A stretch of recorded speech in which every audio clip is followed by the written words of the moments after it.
Okay, break के बाद आप लोग को फिर से स्वागत है हमारी तरफ से। तो ठीक है, तो ब्रेक से पहले मतलब इसके पिछले वीडियो में हम लोग एक्सेस कैपिटल मेथड के बारे में चर्चा शुरू किए थे। उसका सारे स्टेप हम लिख चुके हैं। तो मैंने जैसे कि बोला था कि ब्रेक के बाद मैं एक्सेस कैपिटल मेथड का प्रैक्टिकल समझाऊंगा वो स्टेप के साथ। तो आइए अभी हम लोग शुरू करते हैं कि हमारा जो एक्सेस कैपिटल मेथड था उसका एक प्रैक्टिकल क्वेश्चन हम सॉल्व करेंगे। तो प्रैक्टिकल क्वेश्चन को जाने से पहले मैं आप लोग को एक छोटा सा एग्जाम्पल डिस्कस कराऊंगा आपके सामने। तो मेरे साथ साथ आप लिखिए एग्जाम्पल। अब बोलेंगे सर कितना एग्जाम्पल हम ऐसे लिखते रहेंगे बस लिखेंगे। देखिए एग्जाम्पल, छोटा छोटा एग्जाम्पल को हम अभी लिख के कवर करेंगे। फिर जो बड़ा वाला क्वेश्चन होगा ना, हमारा मैथ में क्वेश्चन होगा, तो हमारे मैथ से हम लोग सॉल्व करेंगे। नहीं तो आप लोग का जो इंस्टीट्यूट का स्टडी मैथ है उसको हम कवर करेंगे। तो ठीक है, तो लिखो from the following information, from the following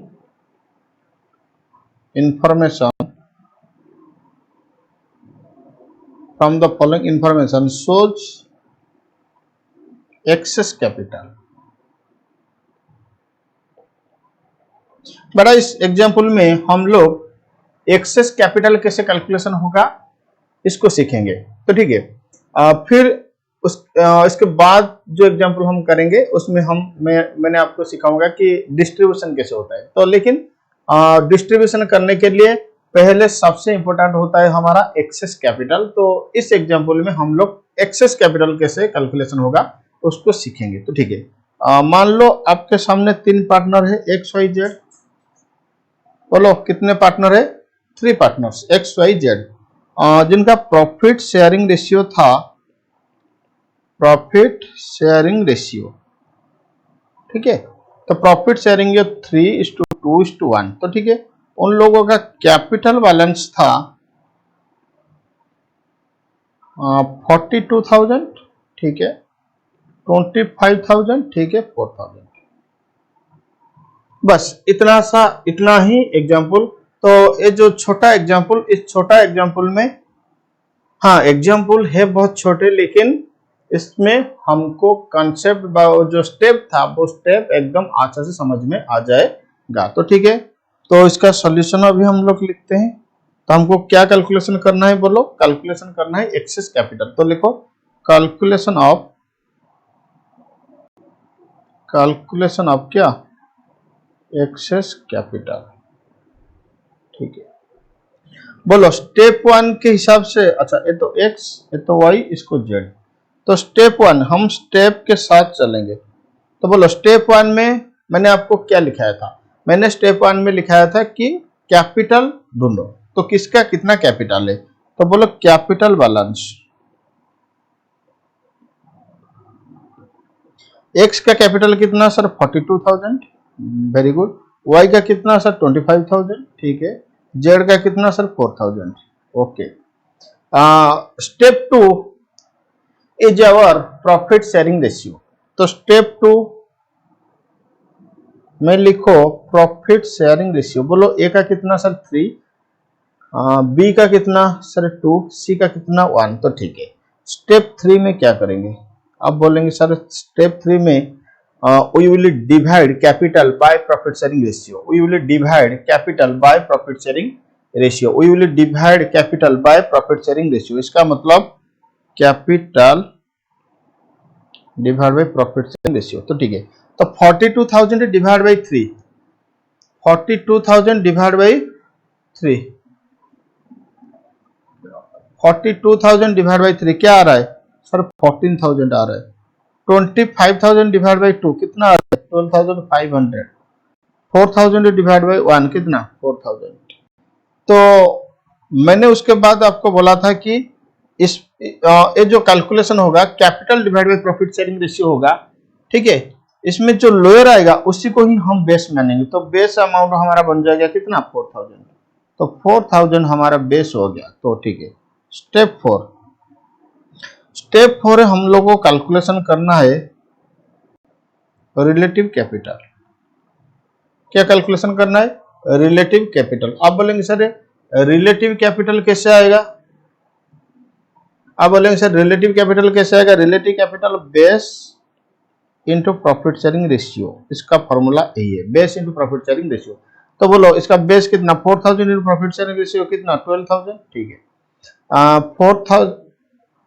4000 into 2 कितना होगा? 8000। 4000 इंटू 1 कितना? 4000। तो ठीक है, स्टेप 4 हम कैलकुलेशन करेंगे क्या? Excess capital. तो स्टेप 4 में हम कैलकुलेशन करेंगे एक्सेस कैपिटल। क्या? Excess capital. एक्सेस कैपिटल क्या होगा? 1 माइनस, एक्सेस कैपिटल क्या होगा? स्टेप 1 माइनस, बोलो एक्सेस कैपिटल क्या होगा? Step 1 minus step 4।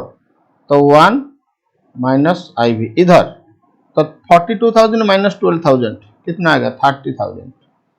25,000 minus 8,000, 25,000 minus 8,000 17,000।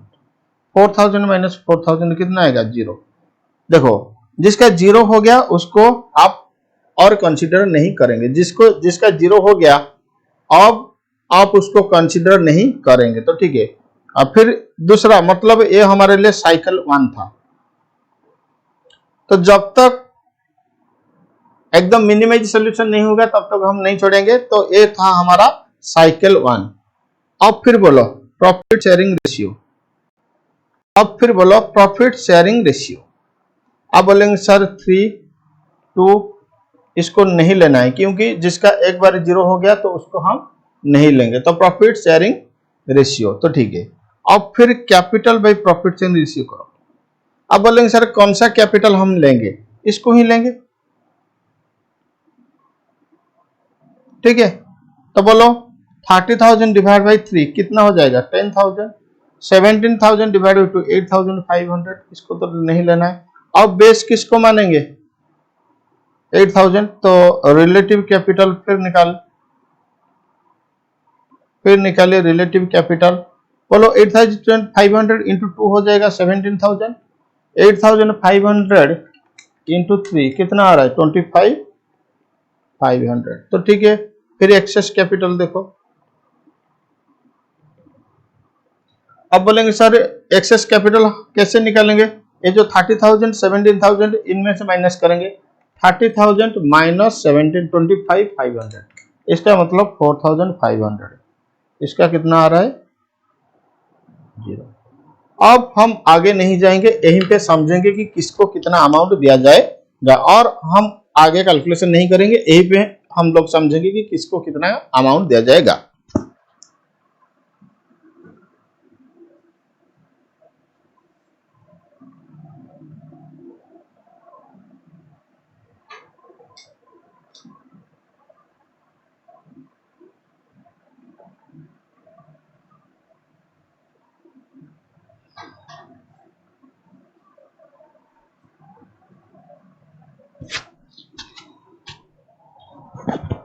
ठीक है, सुनो अब लिखो द डिस्ट्रीब्यूशन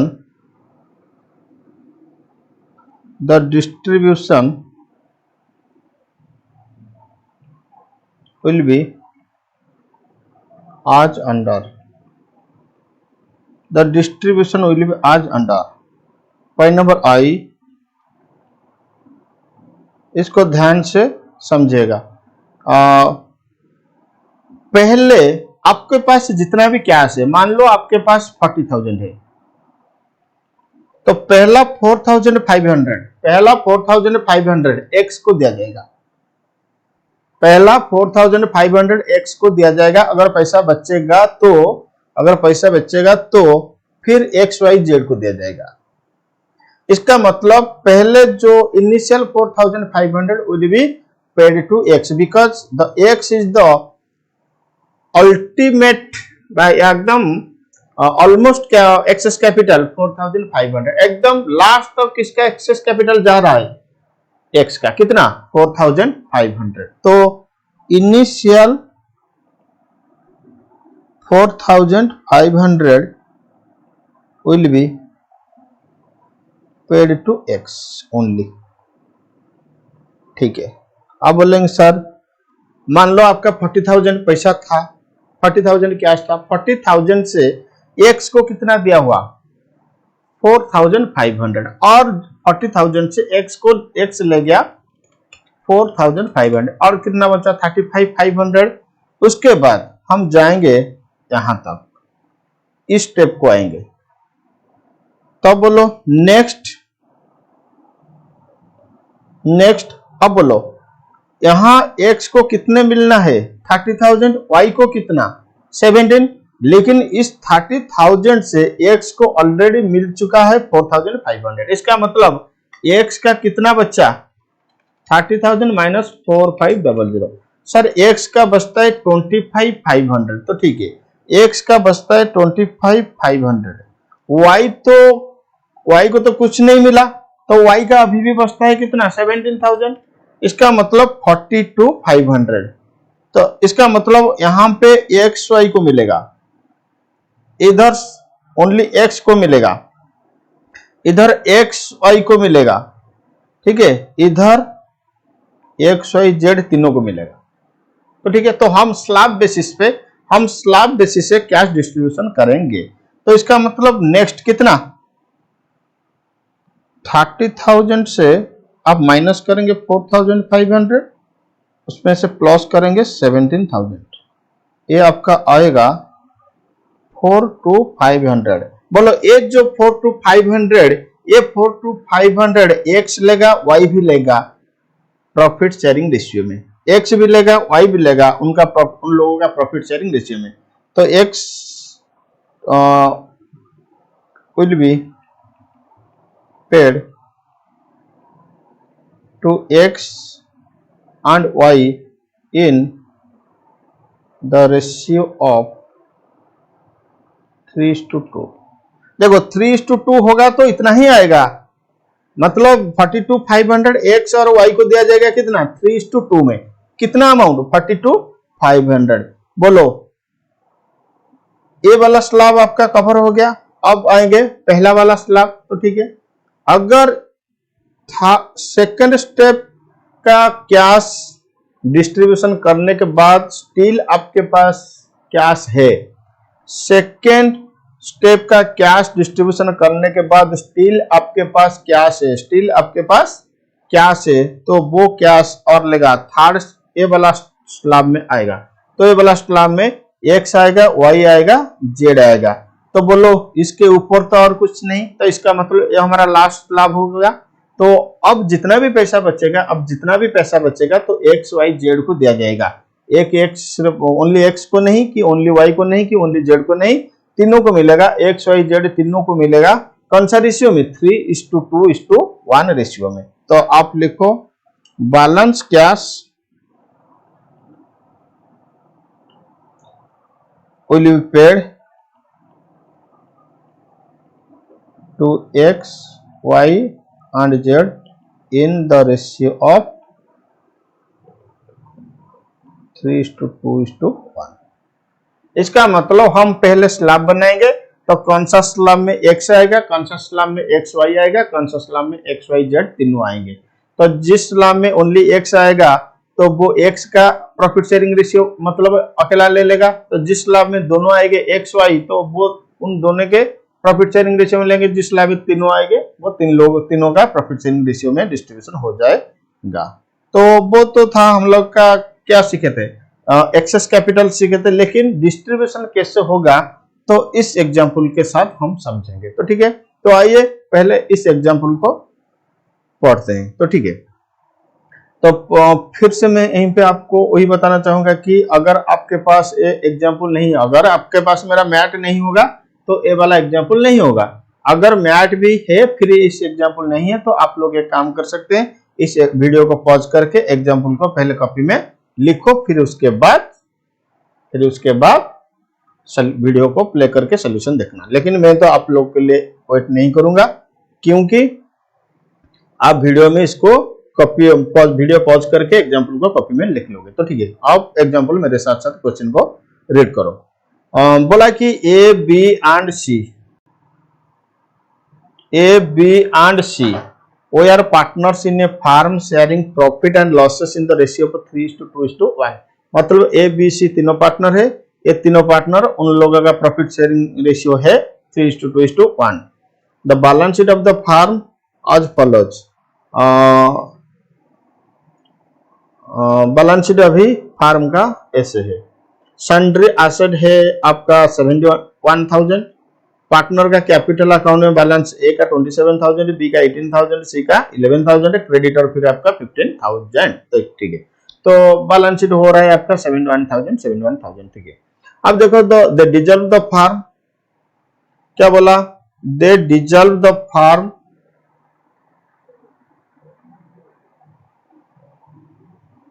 ठीक है, they dissolve the firm and the asset were realised as under. तो फार्म का डिजोल्यूशन हो गया, तो जो एसेट था वो एसेट इस तरीके से रियलाइज हो रहा है।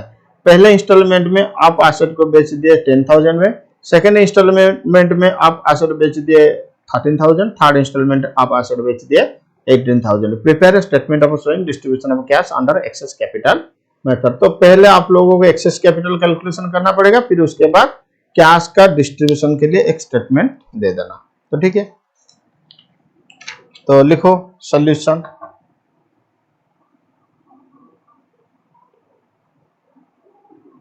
आप सॉल्यूशन लिखो।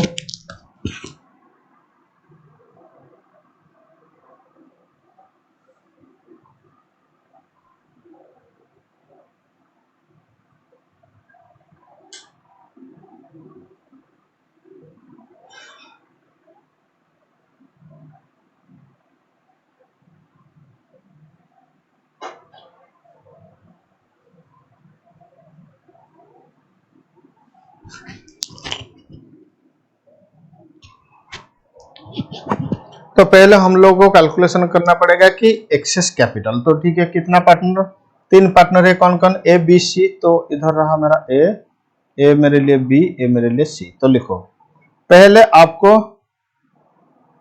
कैपिटल बैलेंस लिखना है। बोलो कैपिटल बैलेंस, ए का कितना, सर ए का 27,000, ठीक है, बी का कितना 18,000, सी का कितना 11,000। तो ठीक है, तो कैपिटल हो गया 27, 18, 11,000।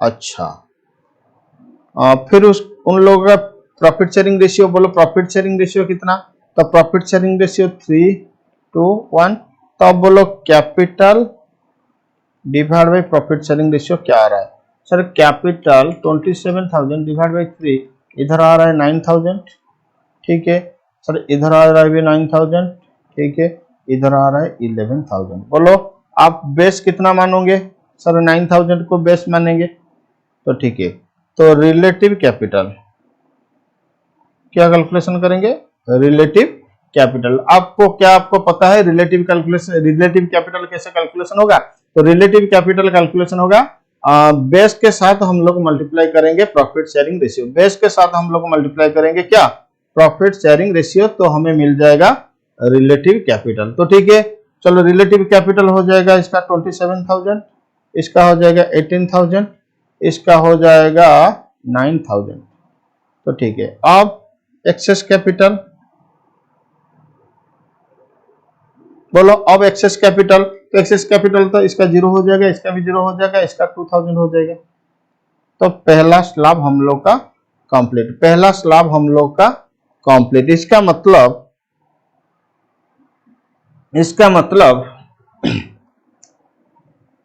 The initial cash balance of 2,000, इसका मतलब the initial cash balance of 2,000 shall be paid to C. ठीक है, अब बोलेंगे सर अब हम किसको हटाएंगे, ए और बी को हटाएंगे। अब हम लोग किसको हटाएंगे, ए और, अच्छा आगे तो नहीं जाएगा क्योंकि पहला स्लैब में हो गया सी का 2,000। अब सोचो जहां ए आएगा वहां भी बी आ जाएगा क्योंकि दोनों पैरेलल में चल जा रहे हैं, जहां ए आएगा जहां ए आएगा वहीं पे भी बी आ जाएगा क्योंकि दोनों पैरेलल पार्टनर। क्यों, देखो 3 शेयर के लिए 27, 2 शेयर के लिए कितना 18,000, अगर इसका 1 शेयर के लिए 9000 होता तो कुछ भी डिस्ट्रीब्यूशन होगा तो तीनों पार्टनर पैरेलल में आ जाएंगे। ठीक है, तो इसका मतलब अभी हम लोगों को और नेक्स्ट स्लैब कैलकुलेशन करने का कुछ जरूरत नहीं है। अब पहले हम सी को दे देंगे, उसके बाद जो पैसा बचेगा ए बी सी तीनों को दे देंगे। तो लिख सकते हैं आप यहां पे the initial cash up to 2000 shall be paid to C and the balance shall be paid to A, B and C in profit sharing ratio। पहले C को दिया जाएगा 2000, उसके बाद ए बी सी जो भी पैसा बचेगा ए बी सी तीनों को दिया जाएगा कौन सा रेशियो में, प्रॉफिट शेयरिंग रेशियो में। तो ठीक है, अब हम लोग लिखेंगे statement of distribution of cash. तो अब लिखो स्टेटमेंट ऑफ डिस्ट्रीब्यूशन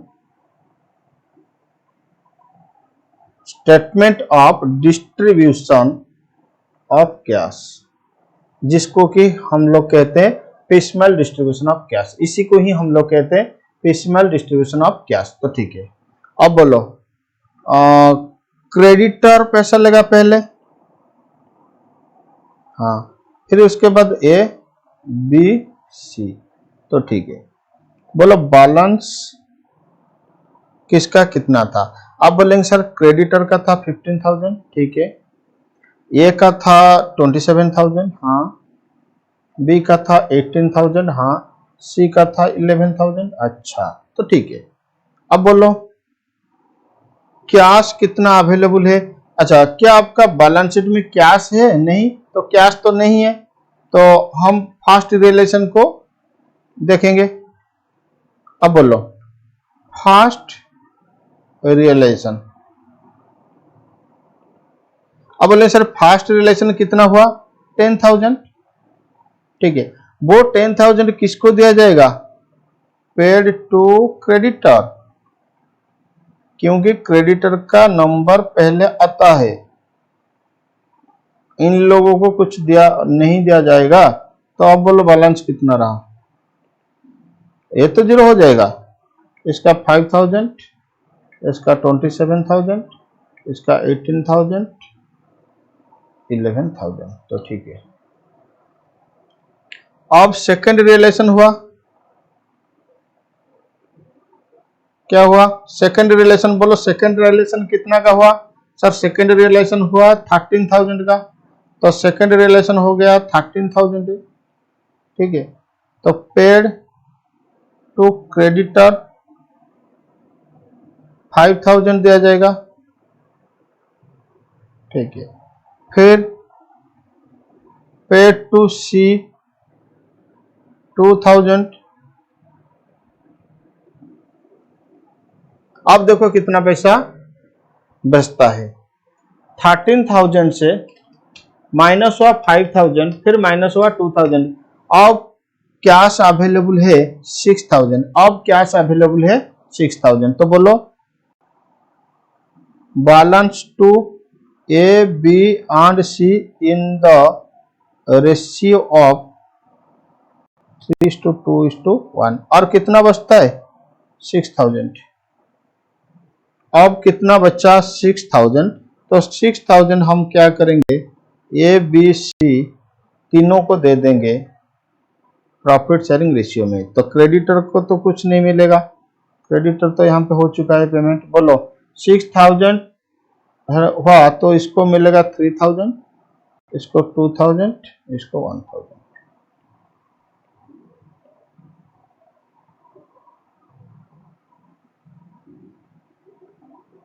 3,000, 2,000, 1,000। अब देखो बैलेंस कितना आया, तो इसका तो 0 हो जाएगा, इसका 27 एक 7 से 3,000 मिल गया तो 24,000, बी का 18,000 से 2,000 मिल गया तो 16,000, सी का 11,000 से 2,000 मिला था, फिर 1,000 मिला था, तो 11,000 माइनस 2,000 माइनस 1,000, अब बचता है 8,000। तो ठीक है, अब देखो थर्ड रिलेशन हुआ 18,000, तो थर्ड रिलेशन हुआ 18,000, थर्ड रिलेशन 18,000।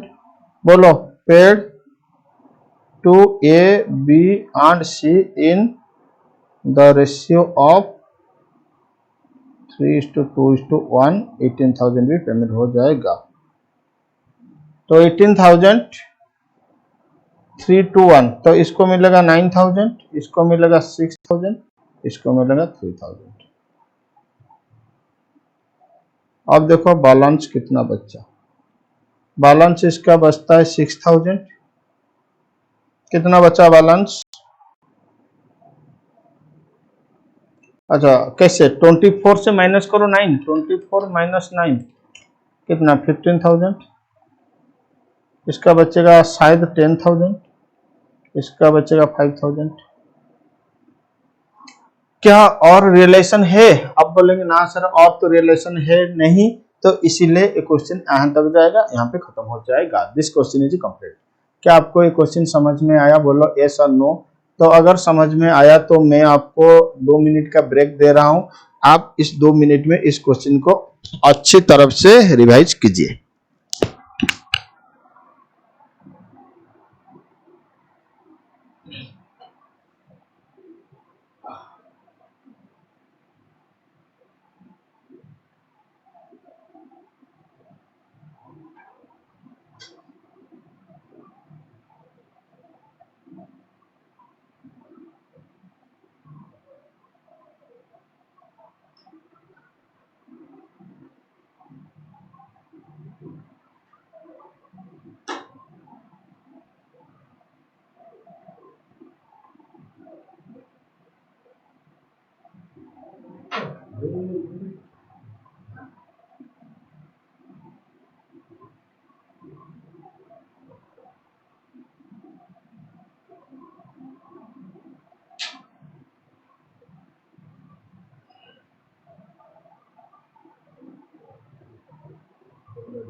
तो ओके, आप लोग को ये क्वेश्चन रिवाइज हो गया? हाँ सर। अब नेक्स्ट एग्जाम्पल को रीड करो। अब नेक्स्ट एग्जाम्पल को रीड करो।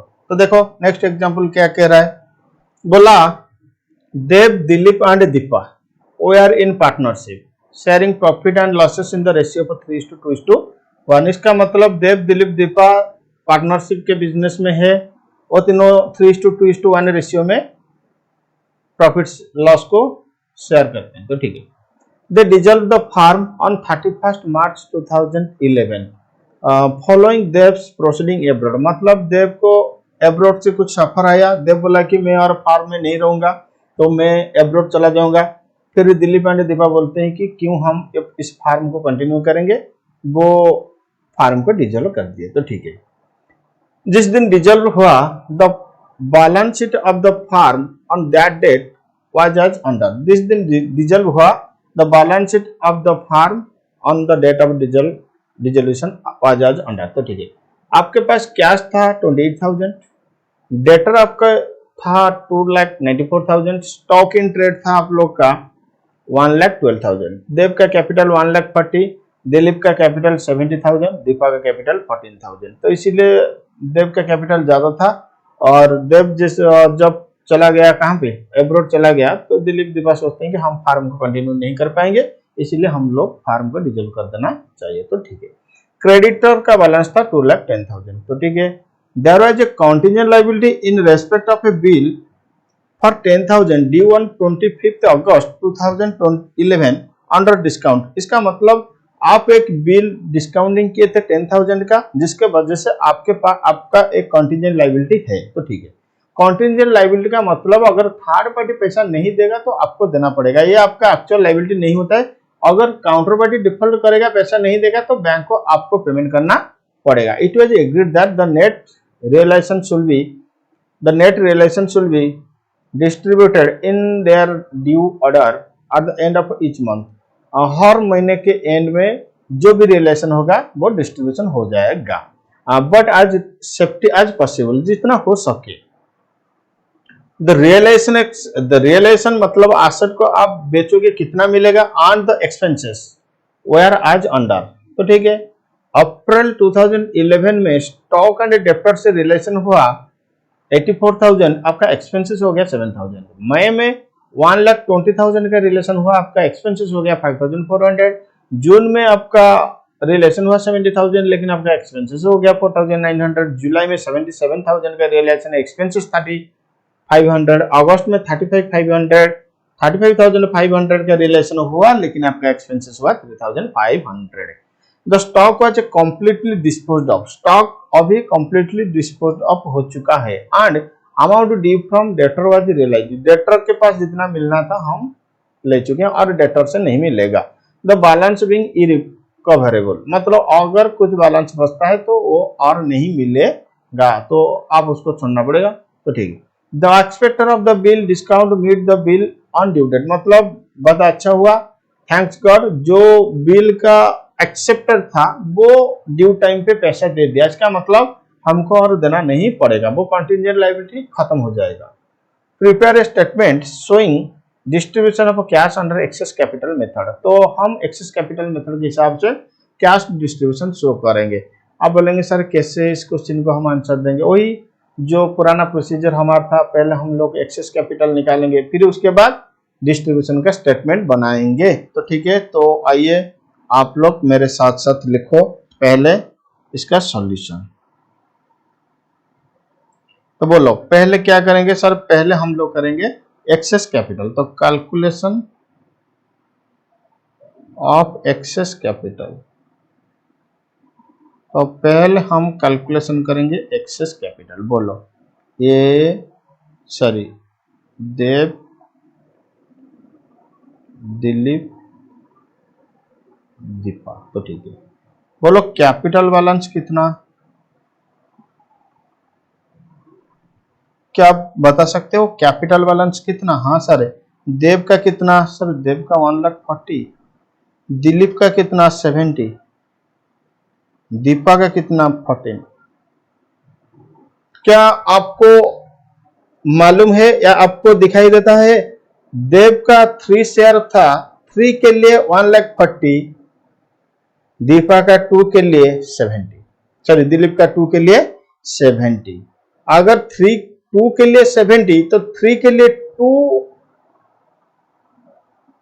अगर 2 के लिए 70 तो ठीक है, इसको छोड़ो, कोई बात नहीं, हम लोग इसको नहीं देखेंगे। आप जब वो एफिशिएंट हो जाएंगे ये सब पॉइंट आपके दिमाग में आ जाएगा, तो मैं यहाँ पे आपको कुछ एफिशिएंसी वाला पॉइंट नहीं बोलना। अब बोलो क्या करोगे, प्रॉफिट शेयरिंग रेशियो 3:1, तो कैपिटल को प्रॉफिट शेयरिंग रेशियो में डिवाइड करो। तो 1,40,000 डिवाइड बाई 3, बोलो कितना आ रहा है? 1,40,000 डिवाइड बाई 3, 1,40,000 डिवाइड बाई 3, ये आ रहा है 46,667। ठीक है, ये तो आएगा 35,000, ये आएगा 14,000। बोलो लोएस्ट कितना होगा? 14,000। तो इसका मतलब हम बेस कितना मानेंगे? 14,000। अब बोलो relative capital, sir 14,000। Oh my God, हाँ 14,000। इसका 14,000 इंटू 2 हो जाएगा सर, 14,000 इंटू 2 कितना? 28,000। इसका 14,000 इंटू 3 हो जाएगा 42,000। अब बोलो एक्सेस कितना आ रहा है? एक्सेस कैपिटल तो 1,40,000 माइनस 42, 98। ठीक है, उसका 70 माइनस 28, 42। ठीक है, इसका 0 हो गया। तो पहला स्लैब खत्म हो गया। अब बोलो फिर प्रॉफिट शेयरिंग रेशियो, किसको हम इग्नोर करेंगे? दीपा को, क्योंकि दीपा तो चला गया। तो अब इसका 3, इसका 2। फिर बोलो capital divide by profit sharing ratio, इस कैपिटल को उठाना। तो 98,000 डिवाइड बाई 3 कितना आ रहा है? 98,000 डिवाइड बाई 3 कितना आ रहा है? 32,667। तो 42,000 डिवाइड बाई 2 कितना आ रहा है? 21,000। तो बोलो किसको बेस मानेंगे? 21,000। अब बोलो रिलेटिव कैपिटल, अब बोलो रिलेटिव कैपिटल। तो रिलेटिव कैपिटल इसका आएगा 21,000 इंटू 2 हो जाएगा 42,000। 21,000 इंटू 2 हो जाएगा 42,000। इसका हो जाएगा 21,000 इंटू 3 63,000। अब बोलो एक्सेस कैपिटल,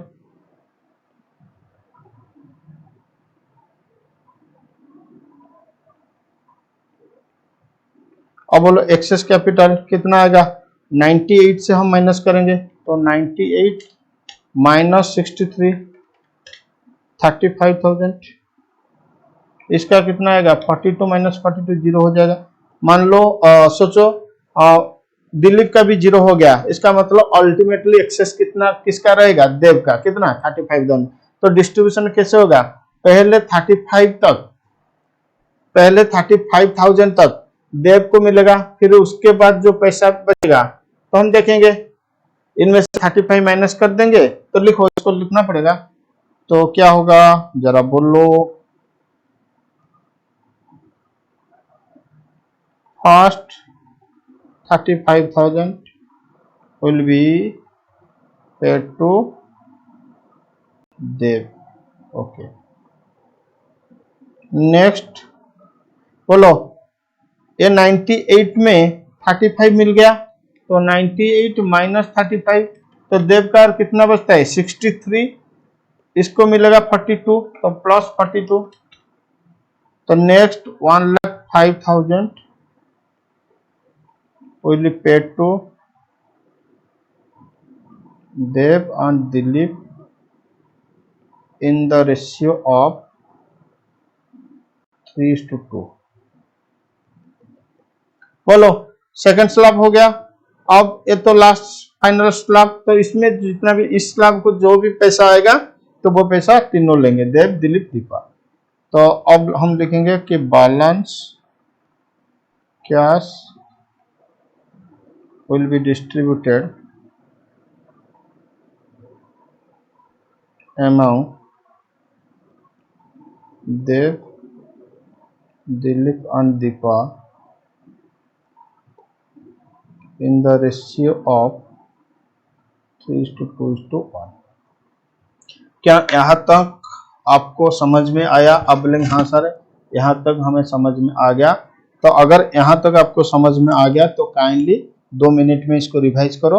अगले फिर हम स्टेटमेंट ऑफ डिस्ट्रीब्यूशन देखेंगे।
हमें ही से प्यार कितना ये हम नहीं जानते, मगर जी नहीं सकते तुम्हारे बिना।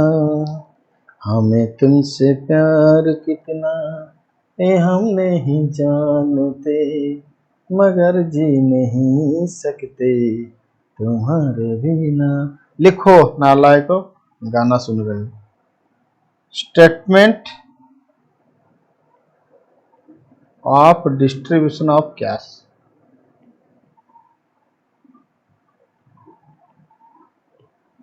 अब लिखो कि statement of distribution of cash, statement of distribution of cash. तो ठीक है, बोलो। जो भी कैश कलेक्शन होगा, जो भी कैश कलेक्शन होगा, पहले तो एक्सपेंसेस जाएगा, फिर उसके बाद पेमेंट होगा। तो हम देखेंगे cash available at the end of each month. तो पहले हमको देखना पड़ेगा cash available at the end of each month. तो पहले हमको देखना पड़ेगा कि cash available at the end of each month. तो ठीक है, बोलो मंथ कैश कलेक्शन, फिर एक्सपेंसेस, तो कैश अवेलेबल। मंथ के बाद कैश कलेक्शन, कैश कलेक्शन के बाद एक्सपेंसेस, फिर उसके बाद कैश अवेलेबल। तो ठीक है, मंथ में बोलो अप्रैल, बोलो अप्रैल। हाँ सर अप्रैल, अप्रैल में कितना कलेक्शन हुआ था? 84,000। बोलो कितना एक्सपेंसेस हो गया? सर 7,000। अब बोलो अवेलेबल कितना रहा? 84,000 माइनस 7,000। तो अवेलेबल आपके डिस्ट्रीब्यूशन के लिए 77,000।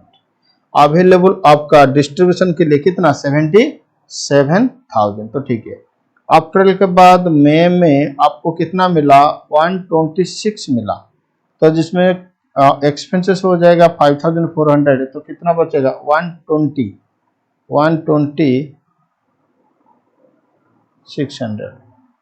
ठीक है, जून में आपका कलेक्शन हुआ 70,000। ठीक है, जिसमें आपका खर्चा हो गया 4,900। तो 70,000 से 4,900 6,500 डिस्ट्रीब्यूशन हो सकता है। जून के बाद जुलाई, जुलाई में आपका कितना खर्चा हो, कलेक्शन हुआ 77, जिसमें कलेक्शन हो सॉरी एक्सपेंस हो गया 3,500। तो 73,500 आपका डिस्ट्रीब्यूशन हो सकता है। तो उसके बाद अगस्त, अगस्त में आपका 35,500, तो जिसमें से 3,500 एक्सपेंसेस हो गया, तो 32,000 बचेगा। तो बेटा ये मैंने आपको तुम्हें दे दिया कि कैश अवेलेबल फॉर डिस्ट्रीब्यूशन कितना, तो हम इतना ही डिस्ट्रीब्यूशन करेंगे। बाकी इसको हम इंटरप्रिटेशन करने का कोई जरूरत नहीं है।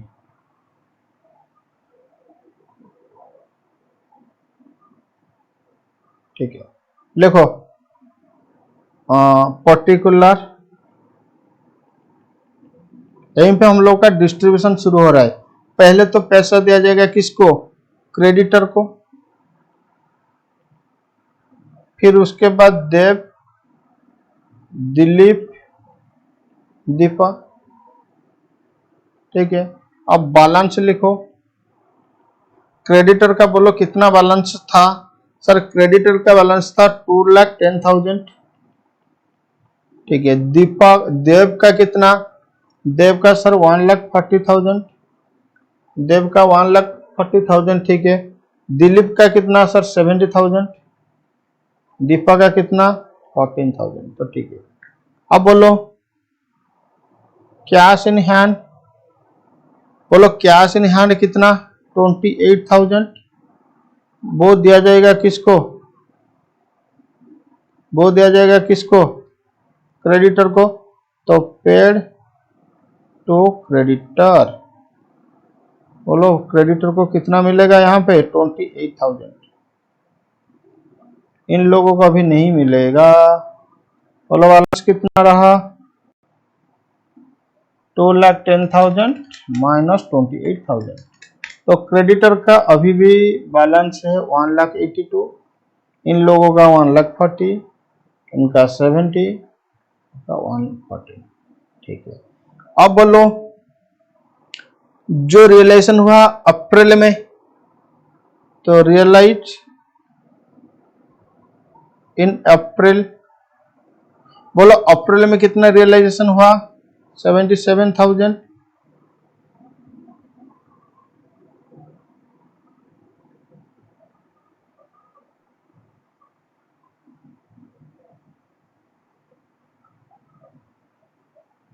अप्रैल में कितना रिलेशन हुआ 77,000, तो पेड हो जाएगा, पेड टू क्रेडिटर ही होगा। अब बोलेंगे सर अप्रैल में तो 77 नहीं था, देखो 77 अवेलेबल, अवेलेबल वाला कैश इन डिस्ट्रीब्यूशन होगा, तो ठीक है। तो अब बोलो कि क्रेडिटर को कितना दिया जाएगा सर 77 दिया जाएगा, ठीक है।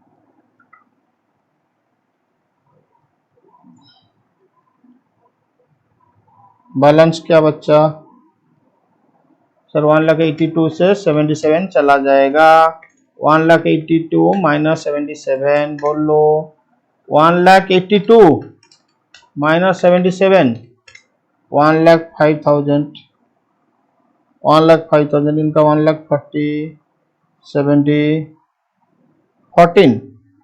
सुनो आपको क्या करना पड़ेगा ना, इस एफिशिएंसी मेंटेन करना पड़ेगा। अगर एग्जाम में आप स्पीडीली नहीं लिखोगे, आप सोच के लिखोगे, पूरा एकदम स्लो स्लो लिखोगे, तो आपको मार्क नहीं मिलने वाला है। तो इस पॉइंट को में भी ध्यान में रखना, तो ठीक है। तो एग्जाम में एकदम फास्ट मतलब क्विक आंसर देना है, क्योंकि एग्जाम में अगर क्विक आंसर दे सकोगे तो 3 घंटे में तुम्हारा ज्यादा आंसर दे पाओगे तुम, और मैक्सिमम मार्क भी सिक्योर कर सकते हो, तो ठीक है। अब बोलो अप्रैल का रियलाइजेशन हो गया, तो उसके बाद रियलाइज इन में, बोलो मई में कितना रियलाइजेशन हुआ 1,20,600, 1,20,600 है, तो पे होगा पे टू क्रेडिटर, बोलो क्रेडिटर तो 1,05,000 दिया जाएगा। हाँ अब बैलेंस कितना बचा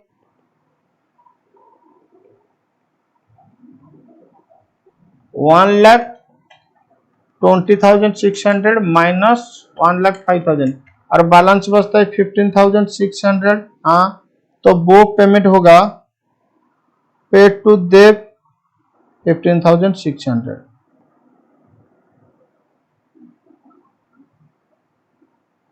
तो देव को मिलेगा यहाँ पे 15,600। अब बोलो बैलेंस कितना हुआ, इसका तो 0 हो गया। अच्छा sorry, I am so sorry, और कुछ एक हुआ था नहीं दिखे हैं। क्वेश्चन को फिर से और एक बार रीड करो।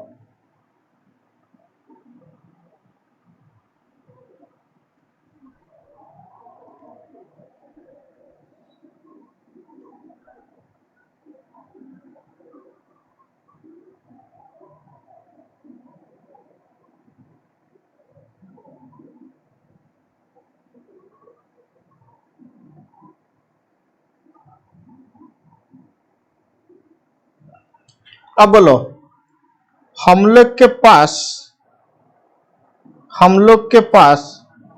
एक कॉन्टिजेंट लायबिलिटी था, इसको भी जरा समझना।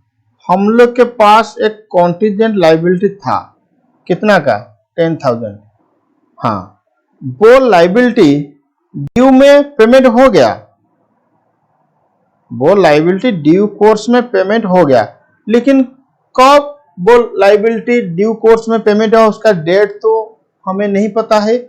इसका मतलब क्रेडिटर का पेमेंट हो चुका है। इसका मतलब यही होगा कि बोला कि सेफ्टी में डिस्ट्रीब्यूशन करो। क्या बोला? सेफ्टी में डिस्ट्रीब्यूशन करो। कहां बोला? नहीं बोला ना, आज सेफ्टी आज पॉसिबल।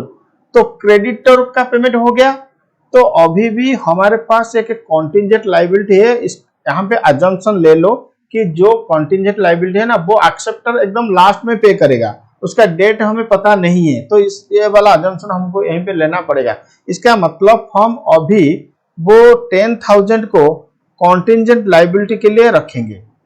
वो 10,000 को हम कॉन्टिंजेंट लायबिलिटी के लिए रखेंगे, 10,000 प्रोविजन मेड करके। तो ठीक है, जिस दिन हमको पता चलेगा कि वो कॉन्टिंजेंट लायबिलिटी मीट हो गया, उसी दिन वो 10,000 हम पार्टनर को दे देंगे। इसका मतलब हम अजम्पशन यही लेंगे कि since contingent the date on which the party paid the bill it is not given in question, तो हम यही अजम्पशन लेंगे कि ये जो पार्टी था, जो एक्सेप्टर ऑफ द बिल था, वो पेमेंट किया एकदम लास्ट में, वो पेमेंट किया एकदम लास्ट में। तो इसीलिए अब हम लोग पार्टनर को पैसे देने से पहले हम लोग 10,000 प्रोविजन में रखना बेटर होगा।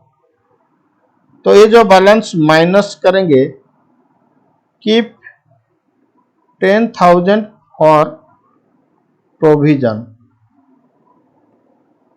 For contingent liability. सीएल का मतलब होता है कॉन्टिंजेंट लायबिलिटी, सीएल का मतलब होता है कॉन्टिंजेंट लायबिलिटी। तो 10,000 रखो। अब बोलो, ये 10,000 एकदम लास्ट में पेमेंट होगा, कोई बात नहीं। तो और कितना बचा? 5,600 का बैलेंस। तो पेड टू देव 5,600।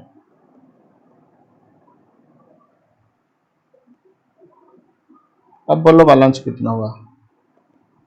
सुनो, अभी कंटिंजेंट लायबिलिटी के लिए हमारे पास 10,000 रिजर्व है। अगर जिस दिन हमें पता चलेगा कि हमारा जो एक्सेप्टर वो पैसा दे दिया, तो उस दिन हम 10,000 को कैंसिल करके अपने पार्टनरों को डिस्ट्रीब्यूशन कर देंगे। तो ठीक है, तो चलो बैलेंस निकालो। कितना बैलेंस निकालो? 1,40,000 से 5,600 माइनस करो।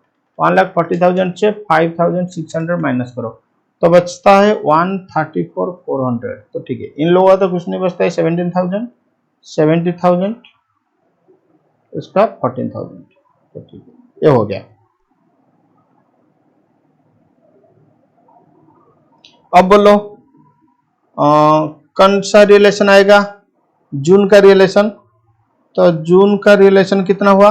सर जून का रिलेशन हुआ 65,100। 65,100। तो ठीक है, अब देखो, पहला 35,000 देव को दिया जाएगा।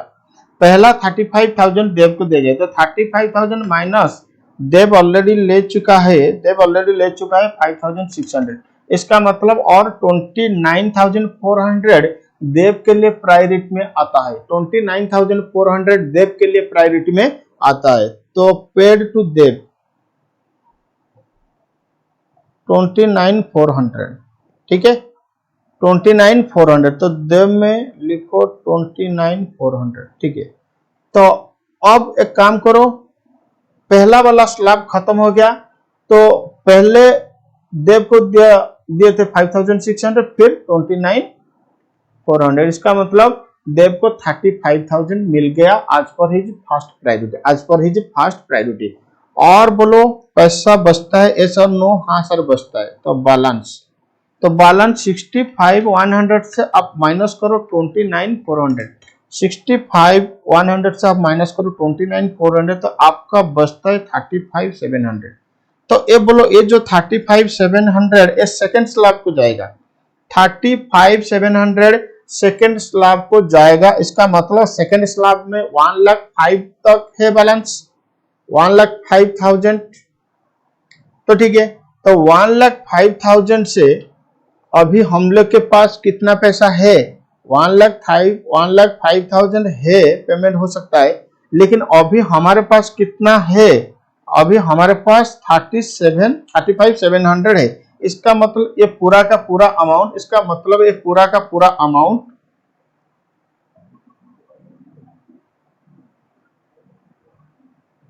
इसका मतलब ये पूरा का पूरा अमाउंट सेकेंड स्लैब में ही आएगा।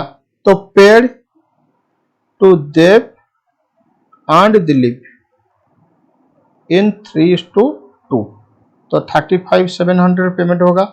ठीक है, बोलो 35,700 में देव कितना लेगा सर? 21,420। ठीक है, अब बोलेंगे सर कैसे आया? 35,700 डिवाइड बाई 5 इंटू 3। अब बोलो दिलीप को कितना मिलेगा? 21,420।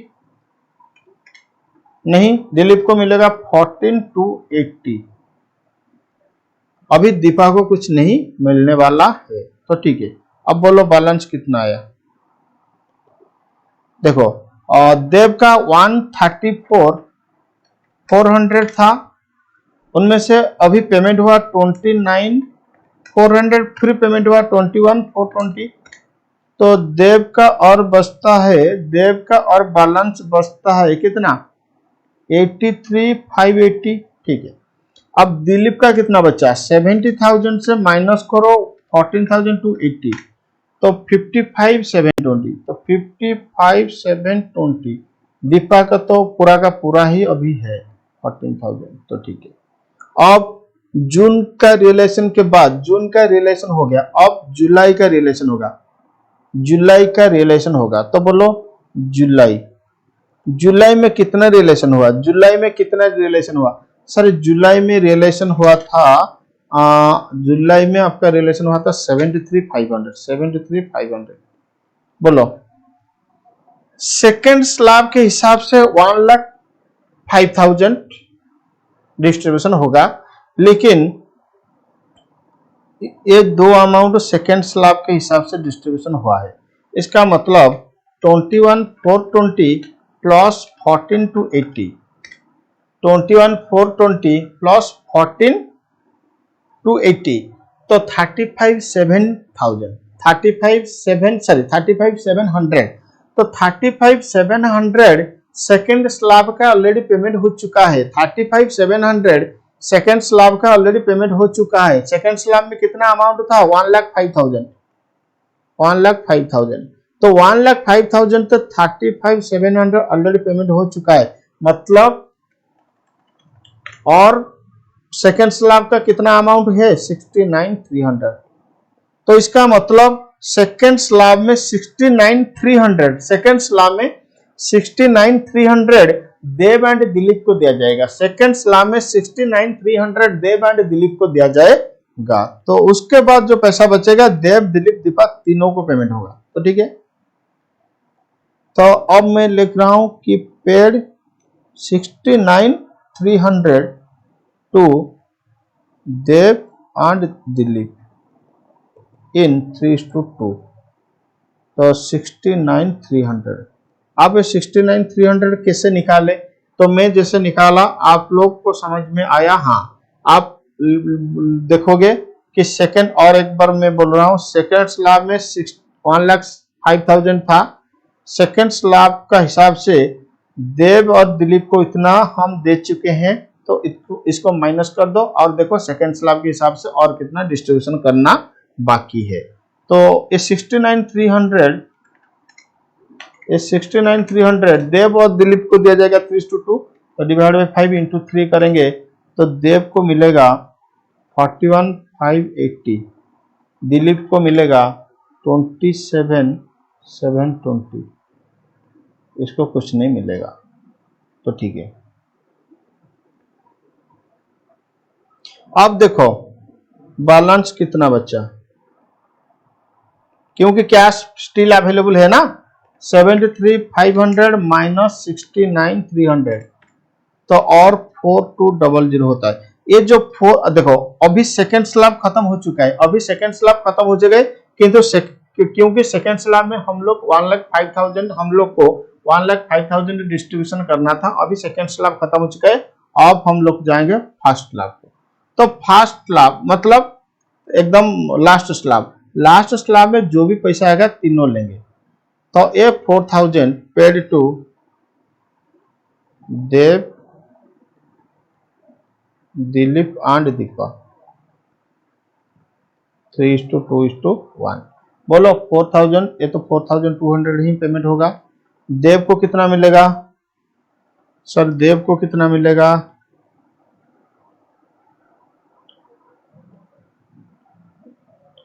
देव को कितना मिलेगा?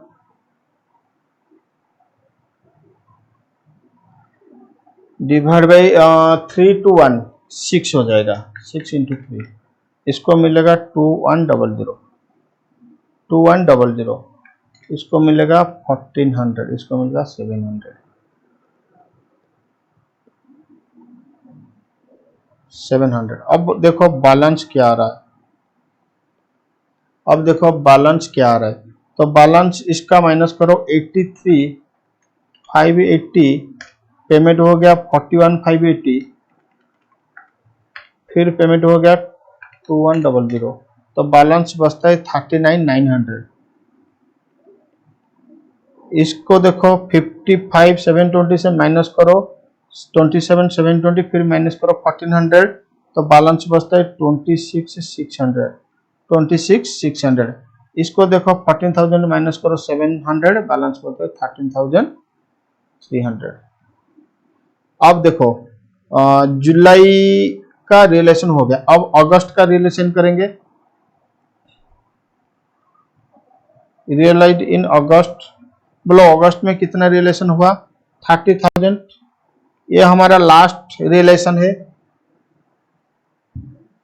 ये हमारा लास्ट रिलेशन है। इसका मतलब अभी हमको पता चला कि जो पार्टी था, हम लोग का जो बिल का एक्सेप्टर था, वो पैसा दे दिया। इसका मतलब हमको और पेमेंट करना नहीं पड़ेगा। इसका मतलब हम जो प्रोविजन में रखे थे उसको अभी कैंसिल करेंगे, वो 10,000 हम अपना पार्टनर को दे देंगे। तो ऐड करेंगे, क्या ऐड करेंगे? Amount reserve for contingent liability 10,000। Amount reserve for contingent liability कितना? 10,000। अब बोलो कितना डिस्ट्रीब्यूशन होगा? 32,000 प्लस 10,000, 42,000 डिस्ट्रीब्यूशन होगा। कितना? 42,000 डिस्ट्रीब्यूशन होगा। बोलो pay to Dev, Dilip and Deepa 3:2:1, 42,000 payment होगा। तो 42,000 डिवाइड बाई 6 × 3 देव को मिलेगा, तो देव को कितना मिलेगा? 21,000। दिलीप को मिलेगा 14,000, दीपा को मिलेगा 7,000। अब देखो बैलेंस कितना बचा। बैलेंस बचता है देव का 18,900। कैसे? 39,900 से माइनस करो 21,000। और दिलीप का बचता है कितना? 12,600। और दीपा का बचता है कितना? 6,300। कैसे? 13,300 से माइनस करो 7,000। बोलो और कुछ रिलेशन है क्या? आप बोलेंगे सर ना, और रिलेशन कुछ नहीं है। इसका मतलब इस क्वेश्चन यहाँ तक ही जाएगा, यहाँ पे वो क्वेश्चन खत्म हो जाएगा। अगर आगे आगे और कुछ रिलेशन होगा तो फिर हम तीनों को प्रॉफिट शेयरिंग रेशियो में डिस्ट्रीब्यूशन करेंगे। बोलो क्या आपको एक्सेस कैपिटल मेथड का प्रोसीजर समझ में आया? बोलो यस और नो यस। अगर ये समझ में आया तो एक काम करो, इस आज जितना भी मैंने कवर किया उसको एक बार थोरोली रिवाइज करो, फिर उसके बाद तुम घर जा सकते हो। तो ठीक है, वर्चुअल वाले ने बोलते हैं कि सर हम क्या रिवाइज करेंगे, हम अभी चलते हैं घर। तो ठीक है बेटा, कोई बात नहीं। तो आज के लिए इतना, हम लोग फिर बाद में मिलेंगे। तो आज के लिए इतना। Thank you, tata, bye bye, take care.